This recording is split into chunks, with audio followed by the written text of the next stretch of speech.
Have you ever said or done something in anger that you've instantly regretted?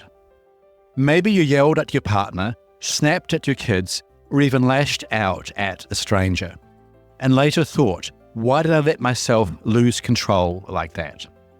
Or maybe your anger simmers. You hold it inside, replaying conversations in your mind, feeling frustration grow until it spills over at the worst possible moment. If you've ever felt trapped by your anger, you're not alone. Anger can feel like a reflex, a force of nature that you can't stop. But here's the good news, it doesn't have to be this way. What if I told you there's a way to control anger before it controls you? A way to stay calm, even in the most frustrating situations. In today's episode of the Anger Secrets podcast, I will discuss exactly how to do that. We'll explore what triggers your anger, how to recognize it before it boils over, and 3 simple steps to control your anger, no matter what life throws your way. Hello and welcome to episode 116 of the Anger Secrets podcast. I'm your host, Alastair Duhs, and over the last 30 years, I've taught over 15,000 men and women to control their anger, master their emotions, and create calmer, happier, and more respectful relationships. In this podcast, I share some of the same powerful tools and techniques that have helped my clients transform their lives. For free support on your anger management journey, including a free training and the opportunity to book a free 30-minute anger assessment call with me, visit my website, angersecrets.com. I'd be honored to support you in taking control of your anger once and for all. Now, let's jump into today's episode, how to stop getting angry. To begin with, let's break down how to control your anger into 3 simple but transformative steps that will help you regain control of your emotions no matter what situation you are in. These steps aren't just concepts, they are practical, actionable strategies that you can use today. Step 1 is to become aware when you are feeling angry. The first and most crucial step to controlling your anger is awareness. You can't control what you are not aware of. Anger never comes out of nowhere. It builds, sometimes slowly and sometimes rapidly. In either case, however, there are always signs in your body, your thoughts, or your emotions that warn you anger is on its way. Let's start with your physical early warning signs of anger. Have you ever noticed how your heart starts to race when someone cuts you off in traffic? Or how your jaw clenches when your partner interrupts you? These physical sensations are your body's early warning system. Here are some common physical early warning signs of anger to watch for. A racing heart or shortness of breath. Tension in your shoulders, neck, or jaw. Clenched fists or grinding teeth. A churning feeling in your stomach or a tightness in your chest. Now, let's talk about your emotional early warning signs of anger. Before anger takes over, you might feel frustrated, irritated, or even powerless. Pay attention to these feelings. They're the red flags that your anger is building. Some common emotional early warning signs of anger include feeling tense or on edge, thoughts of revenge or wanting to lash out, difficulty concentrating or feeling overwhelmed, a sense of injustice or unfairness. Finally, your thoughts can tell you that your anger is bubbling underneath the surface. You might have critical, negative, or judgmental thoughts about others, or you might start catastrophizing and imagining worst-case scenarios. Here are some common thinking early warning signs of anger. Blaming others for your problems or feeling victimized. Jumping to conclusions without all the facts. Using always or never statements. For example, you always do this to me, or I can never rely on you. Feeling like others are trying to control you. Now that you know what to look for, Practice tuning in and becoming aware of your early warning signs of anger. The more you do this, the easier it will become, and the better equipped you'll be to stop anger before it takes over. Step 2 to control your anger is recognizing that your thoughts create your anger. Here's a profound truth about anger that can change your life. Your thoughts create your emotions, including anger. It's not what happens to you that makes you angry. It's how you interpret and react to these events. Let me give you an example. Imagine your partner forgets your birthday. Your initial thought might be, "They don't care about me." This thought creates feelings of hurt, sadness, or even anger. But is this thought true? Or is it possible your partner was stressed, distracted, or simply forgot? You give away your power when you blame external events for your anger. But when you recognize that your thoughts create your anger, you can start to change them. This doesn't mean ignoring or suppressing your emotions.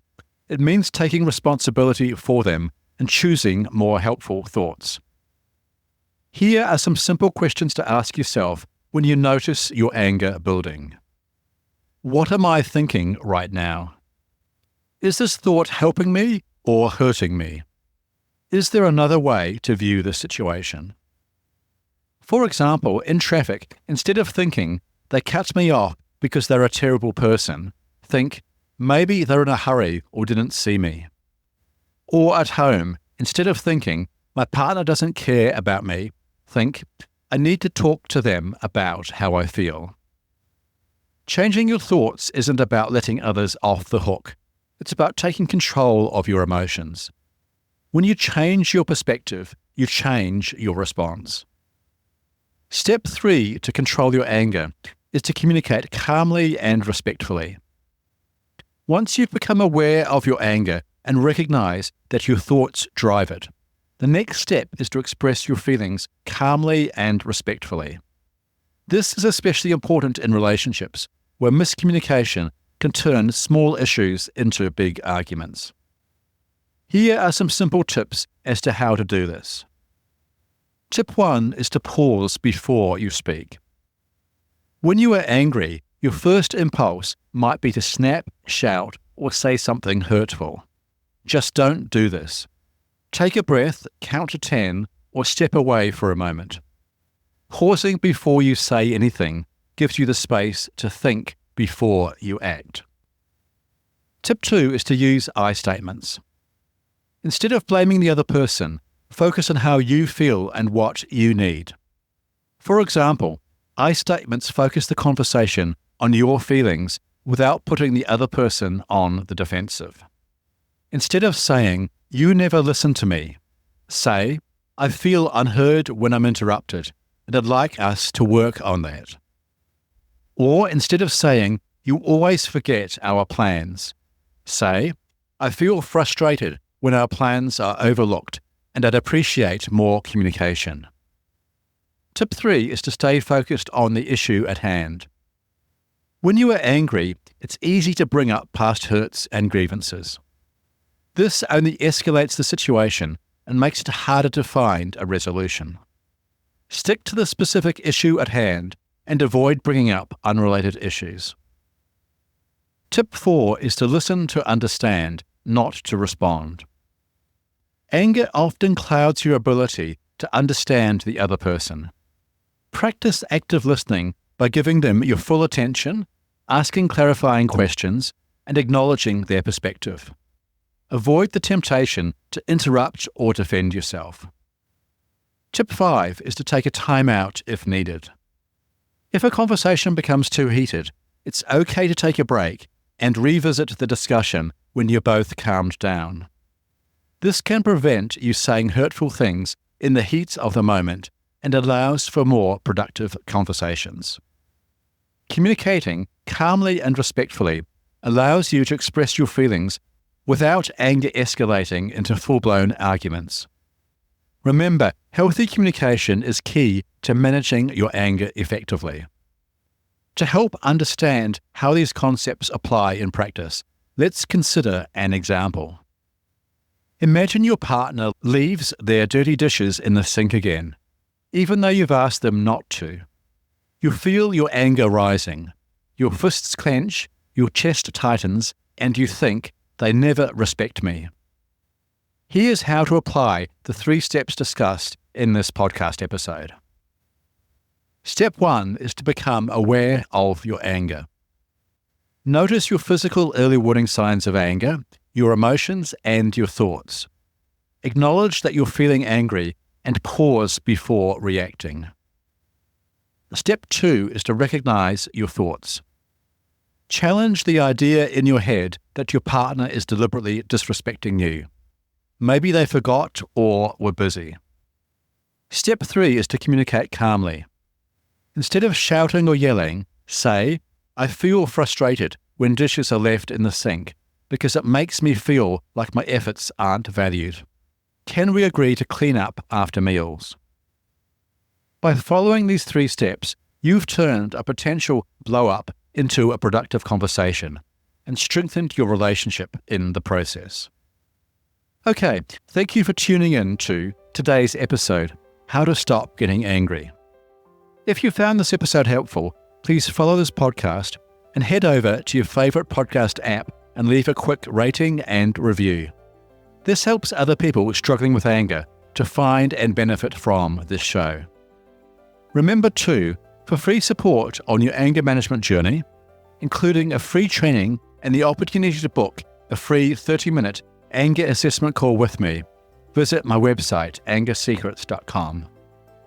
Or if you'd like to control your anger once and for all, visit angersecrets.com/course to learn more about my powerful online coaching program, the Complete Anger Management System. I look forward to helping you control your anger once and for all. Finally, remember, you can't control other people, but you can control yourself. I'll see you in the next episode. Take care.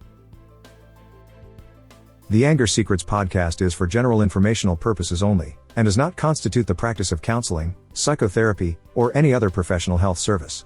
No therapeutic relationship is implied or created by this podcast. If you have mental health concerns of any type, please seek out the help of a local mental health professional.